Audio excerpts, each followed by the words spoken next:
আপনারা যদি মনে করেন যে একটা ক্লাব ক্রিকেটে বাংলাদেশের একটা ক্লাবের কোচিং করা বা একটা ফ্র্যাঞ্চাইজির করা আর এই আইসিসি ওয়ার্ল্ড কাপের টিমের সাথে খেলা এক জিনিস না, এই কথাটা যতদিন আপনারা না বুঝবেন ততদিন আসলেই আমার কিছু বলার নেই।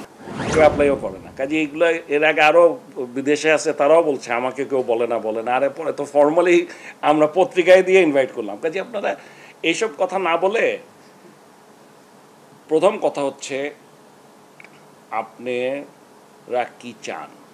বলুক স্যালারি আমি বলি আমি কম দিব, বলুক আমি দিব ঠিক করে, কিন্তু শিখতে হবে।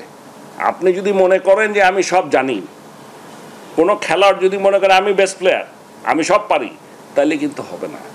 বিদেশের প্লেয়ারগুলোর কথা বলছেন, দেখেন যে রাত দিন 24 ঘন্টা কি কষ্ট করে ওরা নিজেদের সেলফ ইমপ্রুভমেন্টের জন্য। আপনি কেন শিখবে না? অ্যাসিস্ট্যান্ট কোচ হইতে অসুবিধা কোথায়?